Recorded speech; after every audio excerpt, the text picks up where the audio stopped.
एक बहुत सुंदर सी बात कही कलयुग ने, मैं समय हूं, आप मुझे बदल नहीं सकते, काल में आप परिवर्तन नहीं कर सकते, लेकिन हाँ आपके द्वारा निर्धारित निश्चित समय, निर्धारित नियत स्थान पर ही मैं रहूंगा, आप मुझे निर्देशित कर दीजिए। तो एक बात याद रखना, बड़ी महत्वपूर्ण बात बता रहे हैं, कलयुग कुछ निश्चित स्थानों पर ही है, सब जगह नहीं है। कली को मर्यादित किया गया है, कली को आदेशित किया गया है, कली के स्थान बताए गए हैं कि इतनी ही जगह रहना है। वो कौन कौन से हैं? केवल नियत स्थानों पर आप रहेंगे, इससे इतर तू नहीं जाएगा।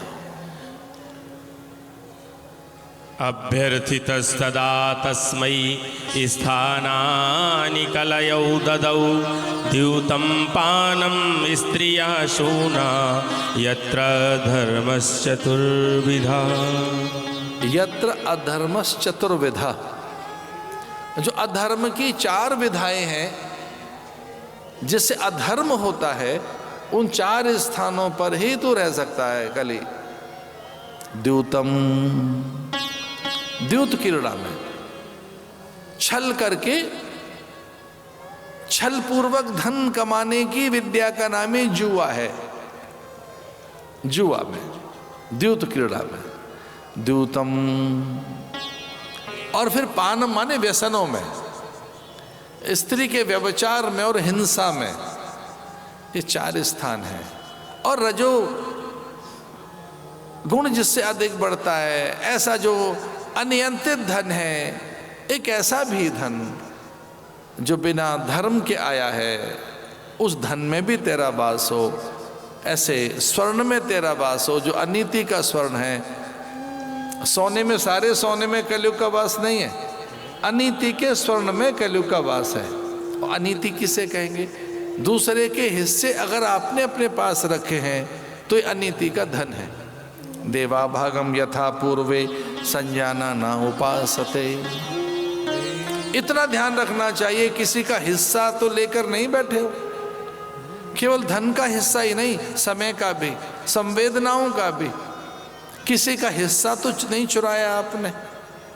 संवो मना से जानता, दूसरे का मन रखा है ना आपने, किसी को ठेस तो नहीं पहुंचाई, ये हिस्सा। तो ऐसे कहकर कली को आदेशित कर दिया। कली ने सबसे पहले राजा के मुकुट में प्रवेश किया, मुकुट तक प्रतीक है, मस्तक में प्रवेश किया। मस्तक माने विचार में और संकल्प में चला गया। और जैसे ही राजा के मन मानस चित्त चेतना में कली का प्रवेश हुआ, उसके रोम रोम में और उसके अंतःकरण में कली स्थापित हो गया और राजा उन्मादी हो गया, अमर्यादित हो गया, भूख प्यास से व्याकुल हो गया राजा। मैं तो सन्यासियों में रहा हूं, साधुओं में। बहुत पुरानी बात मुझे याद आती है। एक साधु के मुंह से निकल गया, भूख लगी है। ये बहुत पुरानी घटना सुना रहे हैं आपको। एक साधु के मुंह से निकल गया एक बार, भूख लगी है। अरे कैसे लोग हमें मिले, हमें कैसे संभाला है संतों ने, अब हमको पता लगता है।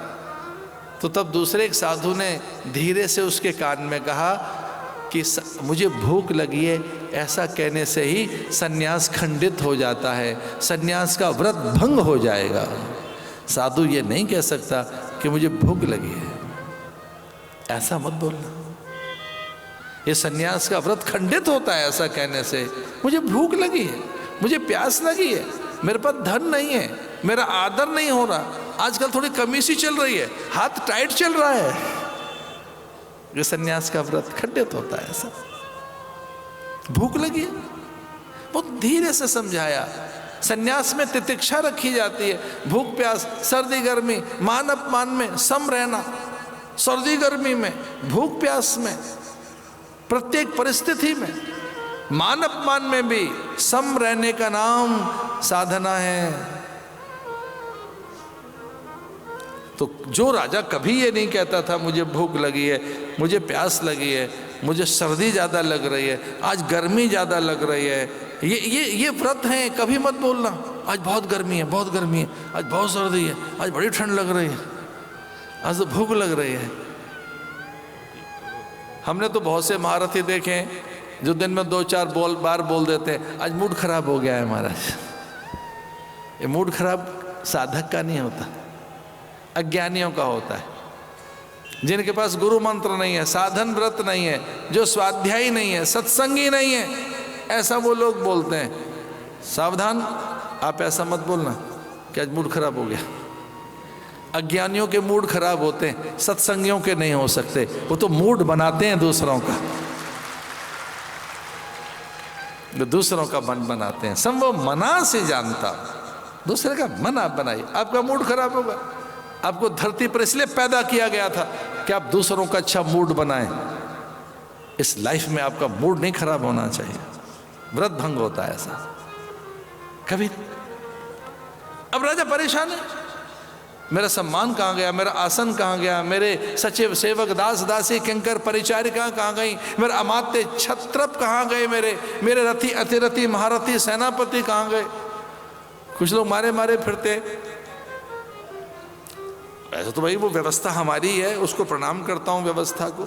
मैं व्यवस्था पर प्रहार नहीं कर रहा, मैं व्यवस्था की आलोचना नहीं कर रहा हूँ, मैं व्यवस्था को वंदन करता हूँ। पर कई बार तो ऐसा होता है कुछ लोग खड़े ही रहते हैं, उनसे को बैठ जाओ, बोले बैठे कैसे, अभी आसन वाला नहीं आया, वो पीछे रह गया है। अब कई बार तो सेवक के देर भी कर देते हैं, बहुत देर से खड़े, आसन नहीं बिछा, बैठे कैसे, अरे बैठिए महाराज, अरे आसन नहीं है महाराज। कुछ चीजें बड़ी असहज करती,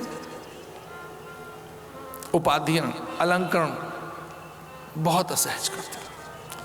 राजा इतना असहज हो गया, भूख प्यास से व्याकुल हो गया। राजा कहता है कि अरे मेरे सेवक कहाँ गए, सचिव कहाँ गए, मेरे दास दासी कहाँ गए। चूंकि कलयुग प्रवेश कर गया राजा में, भूख से व्याकुल हो गया राजा, प्यास से व्याकुल है राजा, अब धूप सता रही है राजा को। साधक बनिए, तितिक्षु बनिए, ये धूप क्या बला है, ये सर्दी क्या बला है, थोड़ा संयम लाइए, शरीर को थोड़ा मजबूत बनाइए। वैसे यहाँ शिविर में सब प्रकार की व्यवस्थाएं की गई हैं, पर आपके द्वार पर थोड़ा गीला हो और वैसा सूखा न हो वर्षा के कारण, तो उस गीलेपन में भी अमृत के कण ढूंढो, उस गीलेपन को माथे से लगाइए। वो आपके संयम के लिए गीलापन है, वो गीलापन आपके संयम के लिए, कि संयम कितना है, माथे से लगाइए।